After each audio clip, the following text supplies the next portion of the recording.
कण कण में शिव है, हर जगह शिव है। वर्तमान शिव है, भविष्य शिव है। हर हर महादेव, ओम नमः शिवाय। प्रिय दर्शकों, एक समय की बात है, देवी गौरी कैलाश में भगवान भोलेनाथ के पास आती है और उनसे पूछने लगती है, हे प्रभु, आप ही आदि और अंत है। आपके कारण काल प्राणी को ग्रहण करता है, किंतु आज मैं आपके पास यह जानने के उद्देश्य से आई हूँ कि शिवलिंग को जल चढ़ाने के नियम क्या हैं। कौन सी स्त्री शिवलिंग को जल चढ़ा सकती है और कौन सी स्त्री शिवलिंग को जल नहीं चढ़ा सकती। इस विषय में मुझे ज्ञान दीजिए तथा कौन सी स्त्री को सावन सोमवार व्रत का पालन नहीं करना चाहिए। कृपा करें और मेरे मन की आशंकाओं को दूर करें। मित्रों, तब मुस्कुराते हुए भगवान भोलेनाथ कहते हैं, हे देवी गौरी, आज आपने उत्तम प्रश्न किया है। शिवलिंग को जल देने के महत्वपूर्ण कुछ नियम होते हैं। उन नियमों का पालन करते हुए ही शिवलिंग को जल देना चाहिए। यदि कोई व्यक्ति इन नियमों का पालन नहीं करता है तो उसे महापाप लगता है। हे देवी गौरी, मैं उस स्थान से रुष्ट होकर चला जाता हूँ जहाँ पर इन नियमों का पालन नहीं किया जाता। हे देवी, आज मैं उन 3 स्त्रियों के विषय में बताने वाला हूँ जिन्हें शिवलिंग को जल नहीं चढ़ाना चाहिए। इन स्त्रियों को शिवलिंग को जल देने का कोई शुभ फल प्राप्त नहीं होता है। उल्टा इनके द्वारा शिवलिंग को जल चढ़ाने पर उन्हें महापाप ही लगता है। शिवलिंग ही मेरा साक्षात स्वरूप है, जिसकी नित्य पूजा करने वालों की मैं सदैव रक्षा करता हूँ। आपने देखा कि किस प्रकार मात्र 12 वर्ष की आयु वाले मार्कंडेय को अमृतत्व का वरदान प्राप्त हुआ था। हे गौरी, शिवलिंग को जल चढ़ाने के नियम बताने से पूर्व मैं आपको मेरे परम भक्त सुमति की एक प्राचीन कथा सुनाता हूँ, जिसे आप ध्यान से सुनिए। जो भी स्त्री इस प्राचीन कथा का श्रवण करती है उसे शिवलिंग को 100 वर्षों तक जल अर्पण करने का पुण्य प्राप्त होता है। इस कथा को जो भी पूरा ध्यान से सुनता है और इसका प्रचार करता है, उसके दुखों का नाश होता है और उसकी दरिद्रता दूर होती है और सदा के लिए वह इस संसार की मोह माया से विरक्त हो जाता है। तब माता पार्वती कहती है, हे देवों के देव, आपके मुख से इस कथा का श्रवण करना बड़े सौभाग्य की बात है। कृपया आप मुझसे वह कथा कीजिए। मैं इसे ध्यान से पूरा अवश्य सुनूंगी। तब भगवान शिव देवी पार्वती को वह कथा सुनाने लगते हैं। दर्शकों, इस कथा को आप ध्यान से पूरा अवश्य सुनिए, क्योंकि आधा अधूरा ज्ञान घातक हो सकता है। तो चलिए आपको सुनाते हैं वह कथा। साथ ही कमेंट में हर हर महादेव अवश्य लिखें। मित्रों, भगवान भोलेनाथ कहते हैं, हे देवी गौरी, पूर्व काल की बात है। अक्षयपुरी नगरी में जयदेव नाम का एक ब्राह्मण निवास करता था। जयदेव बहुत ही बुद्धिमान, रूपवान, गुणवान और सभी शास्त्रों में पारंगत था। उसने वेदों का भी अध्ययन किया था। उसी के नगर के पास एक अन्य नगर था। उस नगर में सुधर्म नाम का एक विद्वान ब्राह्मण था। उसकी एक पुत्री थी जिसका नाम सुमति था। वह भगवान शिव की बड़ी सेवा भाव से भक्ति करती थी। नित्य शिवलिंग जल देना और उचित नियमों से पूजा आराधना करने के बाद ही उसके दिनचर्या की शुरुआत होती थी।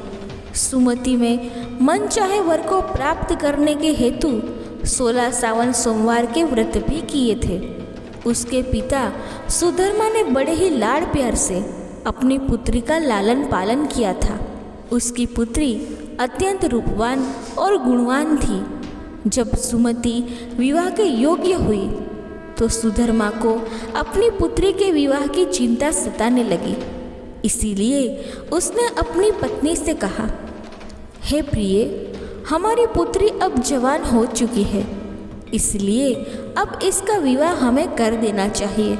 तब उसकी पत्नी कहती है, हे स्वामी, मेरी दृष्टि में एक विद्वान ब्राह्मण है जो मेरे भाई के नगरी अक्षयपुरी में रहते हैं, जिनका नाम जयदेव है। मैं तो कहती हूँ हमारी पुत्री का विवाह उन्हीं श्रेष्ठ ब्राह्मण के साथ करा दिया जाए। उनके साथ विवाह करके हमारी पुत्री सुखी जीवन व्यतीत करेगी। तब सुधर्मा कहता है, हे प्रिय, तुम ठीक कहती हो। मैंने भी सुखदेव जी के विषय में बहुत सुना है। हम हमारी पुत्री का विवाह उन्हीं के साथ करेंगे। मैं कल ही उनके पास अपनी पुत्री के विवाह का प्रस्ताव लेकर जाता हूँ। फिर सुधर्मा अपनी पुत्री के विवाह का प्रस्ताव लेकर जयदेव के घर पर जाता है। तभी जयदेव घर में अपने माता पिता की सेवा कर रहा होता है। जब सुधर्मा जयदेव को अपने माता पिता की सेवा करते देखता है तो उसे बड़ा आनंद होता है और प्रसन्नतापूर्वक उसे निहारते हुए सोचता है, अरे वाह, यह ब्राह्मण पुत्र तो कितना महान है। यह तो बड़ी प्रसन्नता से अपने माता पिता की सेवा कर रहा है। जब सुधर्मा को जयदेव द्वार पर खड़ा देखता है तो उनका स्वागत करता है और कहता है, हे विप्र, पधारिए, आपका स्वागत है। कहिए, मैं आपकी किस प्रकार से सहायता कर सकता हूँ। जयदेव का अतिथि सत्कार देखकर सुधर्मा बहुत प्रसन्न हो जाता है। वह देखता है कि जयदेव का घर अत्यंत पवित्र और शुद्ध होता है। उसके घर में पूरे विधि विधान के साथ शिवलिंग को स्थापित किया हुआ है और वह उसकी नित्य पूजा करता है। इसी कारण से सुधर्मा को विश्वास हो जाता है कि जयदेव ही उसकी पुत्री के लिए सर्वोत्तम वर है। तभी सुधर्मा जयदेव से कहता है, हे विप्र, आज मैं आपके पास मेरी पुत्री के साथ आपके विवाह का प्रस्ताव लेकर आया हूँ। मेरी पुत्री के लिए आपके समान श्रेष्ठ वर कहीं और नहीं मिल सकता। तब जयदेव के माता पिता भी यह बात सुनकर प्रसन्न हो जाते हैं और जयदेव को विवाह के लिए मना लेते हैं।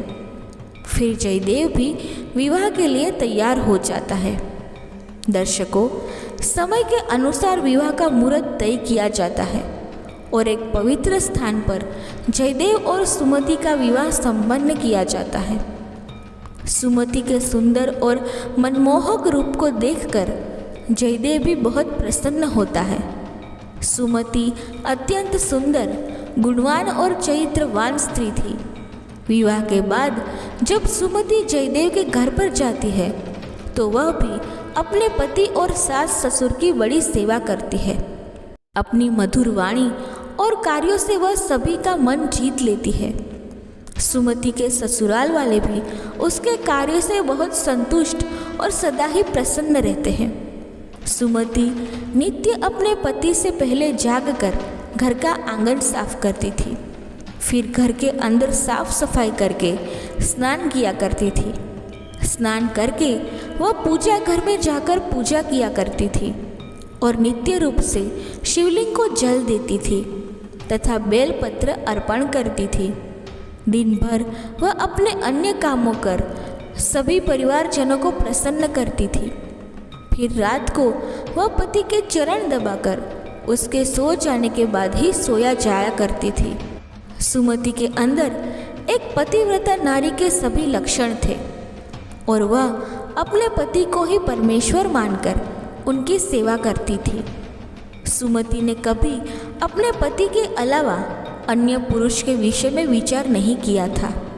वह सत्य धर्म का पालन करने वाली और धर्म कार्य करने वाली पवित्र स्त्री थी। उसने कभी कोई अशुभ कार्य नहीं किया था।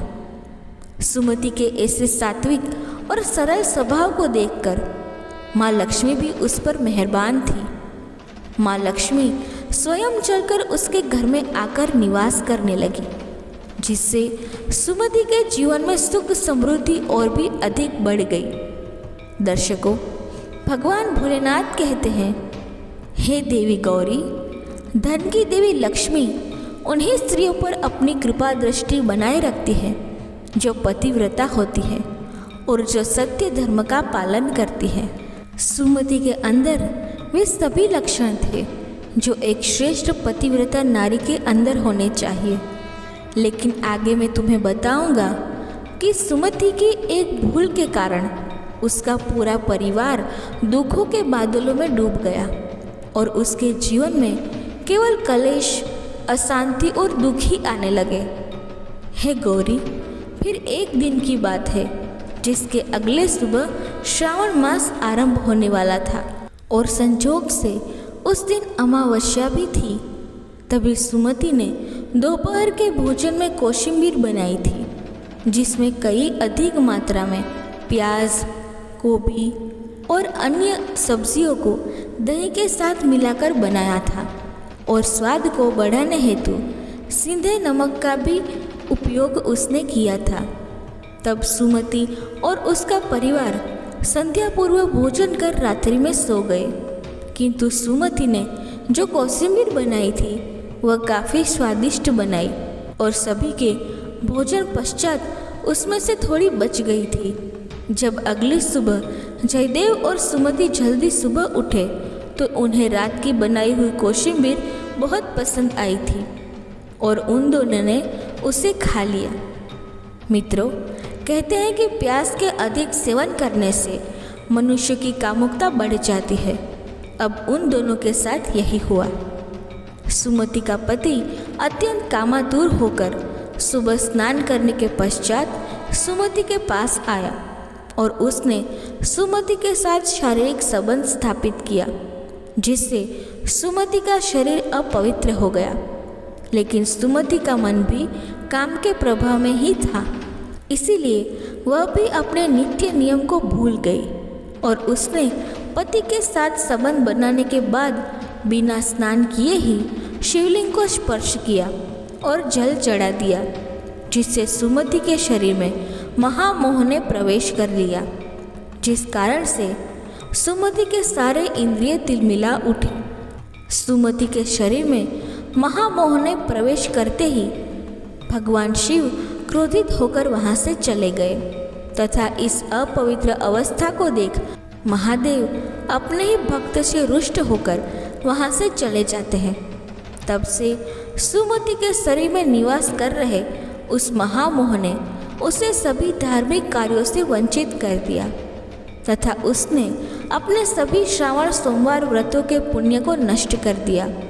उन दोनों ने अनजान में लहसुन प्याज का सेवन किया तथा सोमवार के व्रत के दौरान सुमति ने सधे नमक का उपयोग अपने भोजन में किया, जिस कारण से उसका व्रत भी विफल हो गया। जिस व्रतों को करने से मनुष्य को महापुण्य की प्राप्ति होती है, वहीं सुमति अपने अनजान दुष्कर्म से पाप की भागी बन जाती है।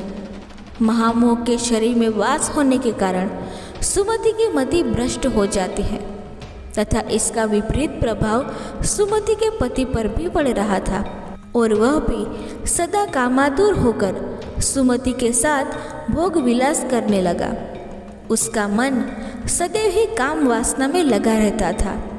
फिर एक दिन सुमति के पति ने तो सभी सीमाओं का उल्लंघन किया और सुमति के मासिक धर्म के दौरान ही उसके साथ संबंध स्थापित किया, जिससे सुमति के शरीर में निवास कर रहा ब्रह्म हत्या का पाप उसके पति के शरीर में प्रवेश कर गया। हे देवी गौरी, जब स्त्री मासिक धर्म से होती है तो उसके शरीर में 3 दिनों तक ब्रह्म हत्या का पाप निवास करता है, क्योंकि ब्रह्मदेव ने इंद्र के शरीर से ब्रह्म हत्या का पाप निकालकर वृक्ष, जल, अग्नि और अपस्याओं को ग्रहण करने के लिए कहा था। उसी समय से स्त्रियों के शरीर में मासिक धर्म के दौरान ब्रह्म हत्या का पाप निवास करता है और जो भी पुरुष मासिक धर्म के दौरान स्त्री को स्पर्श करता है अथवा उसके साथ संबंध बनाता है तो यह पाप उसके शरीर में प्रवेश कर जाता है। वही ब्रह्म हत्या का पाप सुमति के पति के शरीर के अंदर प्रवेश कर गया और वह जमीन पर गिर पड़ा उसे तुरंत ही कुष्ठ रोग हो गया। उसका अंग अंग जलने लगा। उसके शरीर पर छाले पड़ गए। उसके पूरे शरीर से रक्त और पू की बदबू आने लगी और वह दर्द से चीखने चिल्लाने लगा। हाय, ये मुझसे क्या अपराध हो गया? मेरे द्वारा यह कैसा भयंकर पाप हो गया है? मैंने सब कुछ जानते हुए भी महापाप किया है। हे भोलेनाथ, अब मेरी रक्षा कौन करेगा? तभी सुमति की सास तुरंत उस स्थान पर आ गई तो उसने देखा कि उसका पुत्र कुष्ठ रोग से ग्रसित होकर जमीन पर पड़ा है। वह क्रोध में आकर सुमति से कहने लगी, अरे उल्टा, अरे पापिनी, तूने यह क्या कर डाला? अपने ही पति का धर्म भ्रष्ट कर डाला। तूने उसके साथ मासिक पीड़ा में क्यों संबंध बनाया? अपने पति की ऐसी हालत देखकर सुमति बहुत घबरा गई और जोर जोर से रोने लगी और कहा, हे सासू माँ, मुझे क्षमा करो। मुझसे बहुत बड़ा अपराध हो गया है।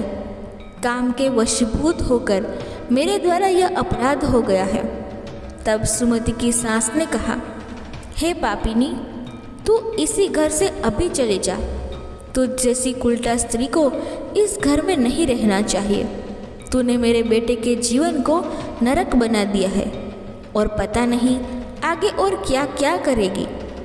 सुमति कहती है, हे सासू माँ, मैं कहाँ जाऊँ? मेरे पति के अलावा मेरा कोई नहीं है। मैं उन्हें छोड़कर जीवित नहीं रह सकती। तू कहीं भी जाकर मर जा, लेकिन तू इस घर में निवास नहीं कर सकती। इतना कहकर सुमति की सास ने उसे धक्के मारकर घर से निकाल दिया। फिर सुमति दुखी होकर घर से निकल गई। उसे अपनी भूल पर बड़ा पछतावा होने लगा। उसे कुछ भी समझ में नहीं आ रहा था कि वह क्या करे। तब सुमति चलते चलते एक वन में जाती है। उसी वन में एक शिव मठ होता है। तब वह मठ पर सहायता मांगने के लिए जाती है तो वहाँ पर कोई नहीं होता है। सुमति उसी मठ पर जाकर बैठ जाती है और अपने दोष के विषय में सोचते हुए दुखी होने लगती है। फिर कुछ समय के बाद एक साधु उस आश्रम पर आते हैं जो कि मठ के पुजारी होते हैं। जब वे साधु एक स्त्री को अपने मठ पर दुखी बैठा हुआ देखते हैं तो आश्चर्यचकित हो जाते हैं और पास जाकर उस स्त्री से पूछने लगते हैं, हे कल्याणी, तुम कौन हो और किस कारण से इस स्थान पर अकेले बैठी हो? तुम्हारे दुख का क्या कारण है? कोई गुप्त बात ना हो तो अवश्य बताओ, शायद मैं तुम्हारी कोई मदद कर सकूं। तब सुमति कहती है, हे मुनिवर, मेरा नाम सुमति है। मेरे द्वारा घोर पाप हो गया था। उसी कारण से मैं अपने परिवार से बिछड़कर इस स्थान पर आई हूँ। तब साधु कहते हैं, हे देवी, यह क्या कह रही हो? तुमने कौन सा पाप किया है? मुझे विस्तार से बताओ। मैं तुम्हारी कोई सहायता कर सकूं तो प्रयत्न अवश्य करूँगा। सुमति कहती है, हे मुनिवर, मेरे द्वारा घोर पाप हो गया है। मासिक धर्म के दौरान मैंने पति के साथ संबंध बनाया था। इसी कारण से मेरे पति कुष्ठ रोग से ग्रस्त हो गए और दुख भोग रहे हैं। फिर साधु कहते हैं, बेटी, तुम चिंता मत करो। तुम्हारे द्वारा जो पाप हुआ है उसका प्रायश्चित करो। तुम्हें पाप से मुक्ति मिल जाएगी। तुम इस मठ में रहकर भगवान भोलेनाथ की पूजा करो। शिवलिंग को नित्य जल दो और बेलपत्र अर्पण करो। यही तो पूरे संसार के पिता हैं। जो भी इनके शरण में जाता है उसका उद्धार निश्चित ही होता है और तुम्हारा पति भी जल्दी ही ठीक हो जाएगा। फिर वह सुमति वहीं पर उसी शिव मठ में रहकर भगवान शिव और शिवलिंग की नित्य पूजा करने लगती है। रोज स्नान करके वह ब्रह्मचर्य का पालन करते हुए शिवलिंग को जल चढ़ाती है और शिवलिंग पर बेलपत्र अर्पण करती है तथा भगवान शिव को मिष्टान भोग लगाती है तथा उस मठ में मौजूद सभी गायों को चारा डालती है, उनकी सेवा करती है। दिन भर वही मठ के मंदिर में भगवान शिव की मूर्ति के आगे बैठकर भगवान भोलेनाथ की भक्ति करने लगती है, उनकी स्तुति करती है और फिर से अपने पति के मंगल होने के लिए 16 सोमवार का व्रत भी करती है। इस प्रकार से 1 वर्ष बीत जाता है, किंतु वहीं दूसरी ओर भगवान शिव भी उसकी परीक्षा ले रहे थे। अब अगला श्रावण मास प्रारंभ होता है। तब साधु महाराज कहते हैं, हे पुत्री, तुम इस श्रावण मास में निरंकार सभी सोमवार का व्रत करो, शिव जी का ही सदैव ध्यान करो और याद रहे कि कोई भूल ना हो। अब मैं तुम्हें सावन सोमवार व्रत के विषय में विस्तार से बताता हूँ, तुम इसे ध्यान से सुनो। किसी भी स्त्री या पुरुष को सावन माह में किसी भी प्रकार के तामसिक पदार्थों का सेवन नहीं करना चाहिए। परहेज की हुई किसी भी वस्तु का सेवन नहीं करना चाहिए। हे पुत्री, शिवलिंग पर भूल से भी केतकी पुष्प, तुलसी पत्र को अर्पण नहीं करना चाहिए और ना ही शिव जी की पूजा में शंख का उपयोग करना चाहिए। शिवलिंग पर कभी भी हल्दी, कुमकुम और सिंदूर अर्पण नहीं करना चाहिए। अब तुम सच्चे मन से भोलेनाथ की पूजा आराधना करो, वे अवश्य तुम्हारी सभी इच्छाओं को पूर्ण करेंगे। अब सुमति इसी प्रकार से सोमवार के व्रतों का पालन करती है, किंतु उसे कोई भी साक्षात्कार या अनुभव नहीं आ रहा था, जिससे हताश होकर वह एक दिन मन में आत्महत्या करने का विचार करती है, क्योंकि उसके जीवन में किसी भी प्रकार का सुधार उसे नजर नहीं आ रहा था। तब वह शिव मठ के पास बाली नदी के किनारे जाती है और भगवान शिव का स्मरण करते हुए जल समाधि ले लेती है। किंतु उसी समय एक चमत्कार हो जाता है। जिस प्रकार से सुमति जल में प्रवेश करती है, ठीक उसी प्रकार से वह वापस जल से बाहर आती है। जब वह अपनी आंखें खोलती है तो उसके सामने स्वयं भगवान शिव प्रकट हो जाते हैं। मित्रों, भगवान शिव सुमति की दृढ़ निष्ठा और भक्ति से अत्यंत प्रसन्न हो जाते हैं और सुमति को साक्षात दर्शन देते हैं। भगवान शिव को साक्षात अपने सामने खड़ा देखकर सुमति उन्हें वारंवार प्रणाम करने लगती है, उनकी स्तुति करने लगती है। तब भगवान भोलेनाथ सुमति से कहते हैं, हे पुत्री, तुमने बड़ी श्रद्धा से और भक्ति भाव से मेरी आराधना की है, इसलिए अब मैं तुम पर प्रसन्न हूँ। कहो, तुम्हारी क्या कामना है? तब सुमति कहती है, हे प्रभु, कृपया मुझे बताइए, मेरे किस दोष के कारण मेरे अंदर काम का वास हो गया, जिस कारण से मेरे द्वारा घोर पाप हुआ और मेरे पति को कुष्ठ रोग हो गया। भगवान शिव कहते हैं, हे पुत्री, अब तुम ध्यान से सुनो। तुम्हारे द्वारा अनजाने में ही एक पाप हुआ था, जिस कारण से तुम्हारे अंदर महामोह ने प्रवेश कर लिया था। एक दिन सावन माह में तामसिक पदार्थ का सेवन करके तुमने अपने पति के साथ संबंध बनाने के बाद बिना स्नान किए ही शिवलिंग स्पर्श करते हुए जल दिया था। पति पत्नी जब रति क्रिया करते हैं तो उनका शरीर अपवित्र हो जाता है और ऐसी अवस्था में शिवलिंग को कभी स्पर्श नहीं करना चाहिए। शिवलिंग मेरा ही पूर्ण अंश अवतार है। तुमने अपवित्र अवस्था में शिवलिंग को जल अर्पण किया था, जिस कारण से मैंने तुम्हारे घर का त्याग किया और फिर महामोह ने तुम्हारे अंदर प्रवेश कर लिया। उसी महामोह के कारण तुम्हारे और तुम्हारे पति के अंदर काम का प्रभाव अधिक बढ़ गया और मासिक धर्म के दौरान स्त्री के साथ संसर्ग होने के कारण तुम्हारे पति को कुष्ठ रोग हो गया था। वह सुमति कहती है, हे प्रभु, अनजाने में मुझसे यह बड़ा पाप हो गया था। अब इस पाप का क्या प्रायश्चित है? भगवान भोलेनाथ कहते हैं, हे सुमति, इस पाप का प्रायश्चित तुमने 1 वर्ष तक ब्रह्मचर्य व्रत का पालन करके कर लिया है और 16 सोमवार का निरंकार व्रत भी किया है, इसीलिए अब तुम पापों से मुक्त हो। सुमति कहती है, हे प्रभु, कृपया मुझे बताइए किस अवस्था में शिवलिंग को जल नहीं चढ़ाना चाहिए और शिवलिंग पर जल चढ़ाने के लिए क्या नियम है।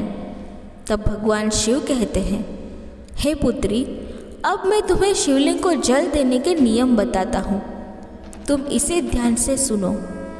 हे पुत्री, शिवलिंग अत्यंत पवित्र होता है, यह मुझे सबसे अधिक प्रिय है, इसीलिए इसकी सात्विकता पवित्रता बनी रहनी चाहिए। शिवलिंग को कभी अपवित्र अवस्था में स्पर्श नहीं करना चाहिए। जो स्त्री मासिक धर्म से हो उसे कभी स्पर्श नहीं करना चाहिए। मासिक धर्म के दौरान स्त्री के शरीर में ब्रह्म हत्या का पाप होता है। ऐसे में स्त्री को शिवलिंग को जल नहीं चढ़ाना चाहिए। किसी भी स्त्री और पुरुष को संबंध बनाने के बाद शिवलिंग को स्पर्श नहीं करना चाहिए और ना ही इसे जल चढ़ाना चाहिए। संबंध बनाने पर स्त्री और पुरुष का शरीर अपवित्र हो जाता है। ऐसी अवस्था में शिवलिंग को स्पर्श करने पर दोष लगता है, यह महापाप होता है। हे पुत्री, जो स्त्री अपने पति का त्याग करके चली गई हो, जो विवाह के पश्चात अपने पति को छोड़कर अन्य पुरुष के साथ निवास कर रही हो, ऐसी स्त्री को भी शिवलिंग को जल नहीं चढ़ाना चाहिए। शिवलिंग की पूजा करने का अधिकार केवल पतिव्रता या कुंवारी स्त्रियों को ही है।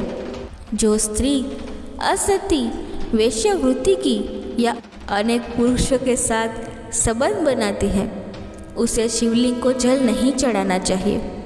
हे सुमति, अब मैंने तुम्हें शिवलिंग को जल देने के संबंध में महत्वपूर्ण नियम बताए हैं, तुम इसे ध्यान में रखो। तब सुमति कहती है, हे प्रभु, मेरे पति कुष्ठ रोग से पीड़ित हैं, कृपा करके मेरे पति को रोग से मुक्त कीजिए। तब भोलेनाथ कहते हैं, हे पुत्री, तुमने इस शिवलिंग की 1 वर्ष तक पूजा की है और नित्य बेलपत्र अर्पण किए हैं। वृक्षों में बेलपत्र मुझे सबसे प्रिय है। शिवलिंग पर तुमने जो बेलपत्र अर्पण किए थे, तुम इसके पत्ते ले जाकर अपने पति को गुप्त रूप से खिला दो, वह रोग और पापों से मुक्त हो जाएगा। इतना कहकर भगवान शिव अंतर ध्यान हो जाते हैं। यह सुनकर सुमति बहुत प्रसन्न हो जाती है और भगवान भोलेनाथ को बारंबार प्रणाम करके धन्यवाद करती है। फिर सुमति उस शिवलिंग पर अर्पित बेलपत्र के कुछ पत्ते उठाकर घर पर जाती है और अपने कोढ़ी पति को खिला देती है। शिवलिंग के पत्ते खाते ही उसका पति एकदम से स्वस्थ हो जाता है और सुमति को गले से लगा लेता है। सुमति की सास भी जब यह चमत्कार देखती है तो वह बड़ी प्रसन्न हो जाती है और फिर वे सभी प्रसन्नता से रहने लगते हैं। मित्रों, भगवान भोलेनाथ कहते हैं, हे देवी गौरी, इसीलिए इन अवस्थाओं में स्त्रियों को शिवलिंग को जल नहीं चढ़ाना चाहिए और ना ही शिवलिंग को स्पर्श करना चाहिए, अन्यथा इसके अशुभ परिणाम भोगने पड़ते हैं, जैसा सुमति के साथ हुआ था। प्रिय दर्शकों, अब हम जानते हैं शिवलिंग से जुड़े कुछ महत्वपूर्ण नियम। क्या आप जानते हैं भगवान भोलेनाथ की पूजा में यह 3 चीज़ें उपयोग करना वर्जित है। आपको पुण्य की जगह पाप मिलेगा। तो चलिए जान लेते हैं कौन सी है वह 3 चीज़ें। सबसे पहले तुलसी के पत्ते। जी हाँ, तुलसी माता लक्ष्मी का रूप है और माता लक्ष्मी भगवान श्री हरि विष्णु जी की पत्नी है। इसीलिए तुलसी के पत्ते कभी भी शिवलिंग पर चढ़ाना चाहिए नहीं। दूसरा है शंख।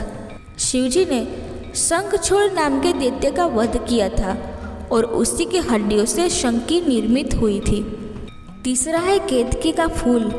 पुराणों के अनुसार भगवान विष्णु और ब्रह्मा जी के विवाद में केतकी के फूलों ने ब्रह्मा जी के झूठ में साथ दिया था। भगवान भोलेनाथ इस विवाद में निर्णायक की भूमिका में थे। भोलेनाथ ने केतकी का झूठ पकड़ लिया और उसे श्राप दिया कि उसका उपयोग उनकी पूजा में नहीं किया जाएगा। भगवान शिव जी को पीले और सफ़ेद रंग के फूल पसंद होते हैं। आप उन्हें ज़रूर अर्पित करें। धतूरे के फूल और फल भी अर्पित कर सकते हैं। साथ ही दूध चंदन से लेप चढ़ाना भी शुभ माना जाता है। पुराणों में शिवलिंग को ही ब्रह्मांड का केंद्र माना गया है।